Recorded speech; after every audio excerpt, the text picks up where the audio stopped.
All right, this is a video walkthrough basically of Minas Morgul for Sean, who requested it. And I'm just gonna kind of walk you through the environment a little here. Pardon my area, I'm doing this in a kitchen that's unfinished and a little messy, but we'll do our best.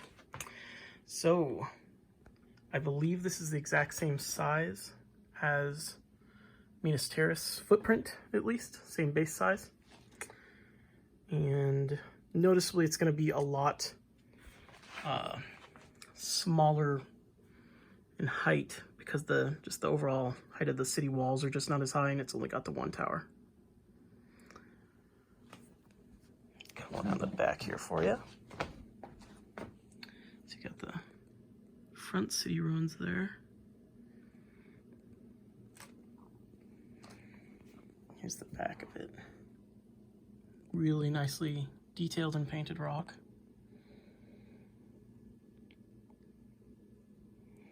And here is going to be where your power source goes in, and there's your dimming switch. I'll show you that in a minute.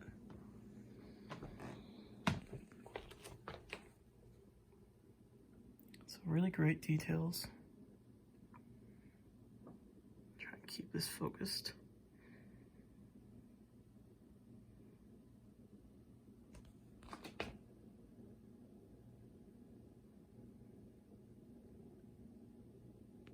It's already got a nice green hue to it, even without any of the light on it, so that it looks really nice even without the light on display.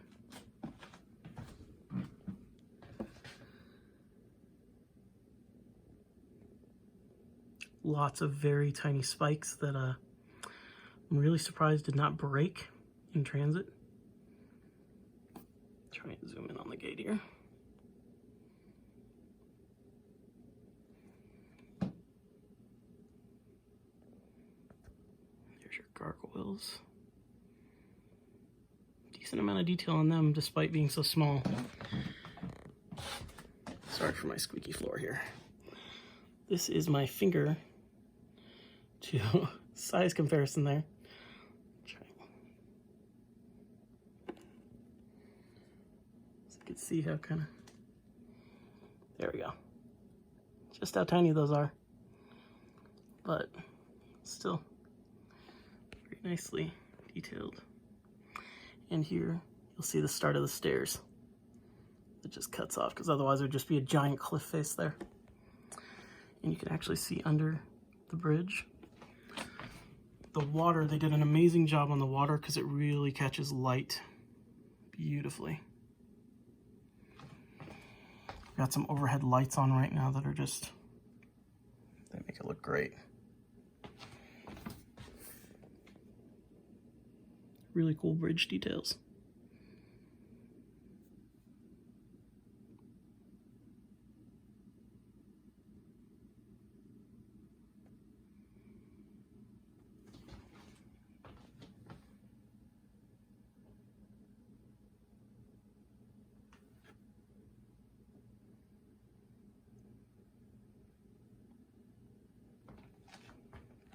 The only area mine came with a little bit of damage, and it's not really damage, it's just one of those things for perfectionists. You can see on the top of this peak there's one little spike that's a little crooked, and I don't want to force it because I know some people got theirs and they were completely snapped off on top.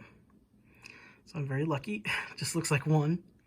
It's a little bent, and I think it kind of adds character to it, so I'm gonna leave it, but you can see just how tiny some of those spikes are. And they all look great.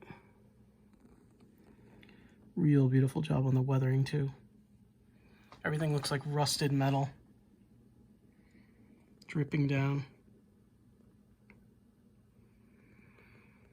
When you unpack it, you'll be boxed as the main piece. Let me try and focus here. The main environment, and then the only separate piece is actually the center tower. And it's got these three, kind of like, I'd say it's like an arrow with the wings coming off of it there. They come down in like a a triangular little indent where you'll actually see exposed LEDs underneath. And that's for the tower to sit on so that the light goes right up it. And it's slightly off center. That's kind of a bummer. If you notice, like, the line of the entrance here, it's not perfectly straight with it. And part of that is the material they use for these fins here is a little softer. It's kind of like, let's see if I can zoom on it. There we go. I think it's supposed to be just like jagged spikes, but they are much softer.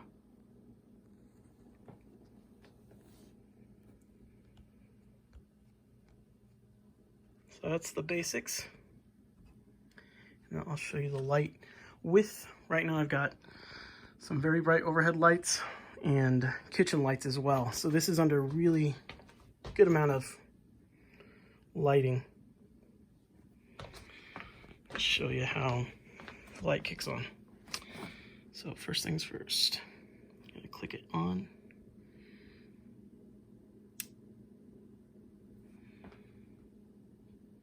And that's just the very basic click to turn it on. You'll be able to make out some glow, especially down at the very bottom.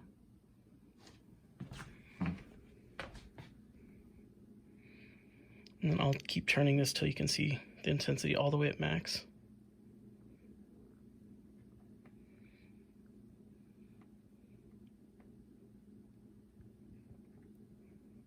Okay, so that is max illumination there, and it is quite bright. On camera, it comes off like it does on film, almost like a aqua type of glow, a little more ghostly, which is what I love. In person, it's much brighter of a green. It's kind of like, the color I can compare it to is like Slimer green from Ghostbusters. So a little brighter in person, but if you step back a little, or if you're looking at it on camera, it's perfect. So as you get closer, one thing you'll notice is because it's a translucent paint job on here, basically the translucent either resin or polystone, whatever they used for this, you can see areas where the paint didn't get as much coverage, and there'll be a little more light shining through. In some ways I really like that because it brings out different highlights. So like windows right here, there's a few like that you'll notice that just look really cool, having a little extra light peeking through. There's a door right here. Little stuff like that really just kind of brings out some extra detail.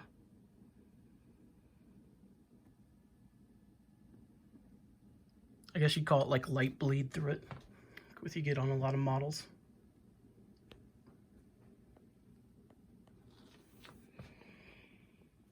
And then I'll show you, turn it off again.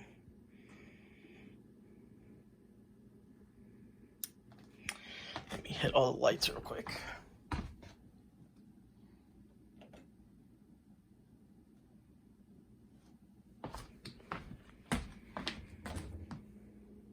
Okay, so it's pitch black now. Now I'll just slowly. So this is just clicked on.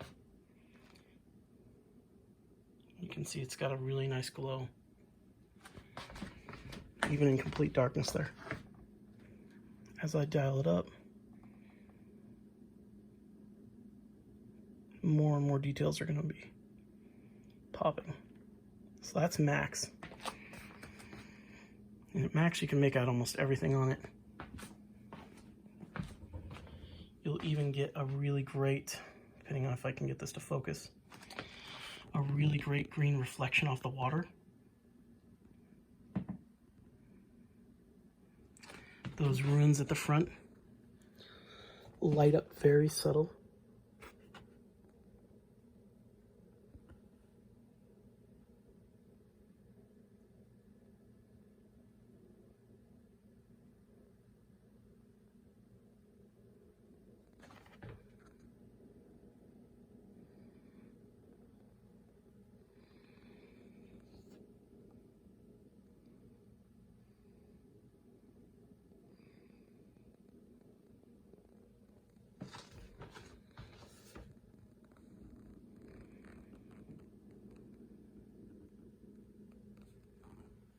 I'd say the brightest is the ruined area at the very back.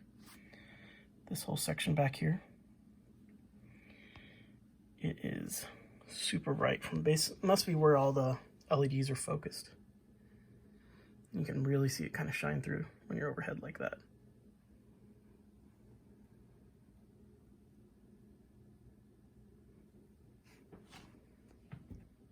You can see the reflection off the back of the rocks. I love that it's dimmable because it lets you customize the perfect light level. For me, if I had it on display in a cabinet, I'm probably going to dial it down to almost like the 11 o'clock position on the dimmer. Not too bright. I think it gives it the right amount of ghostly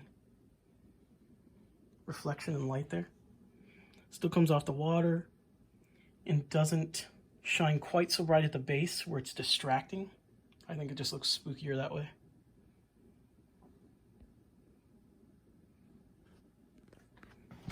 So anyway, that is Minas Morgul, and I hope you like it. Hope you can get one. All right, thank you. Bye.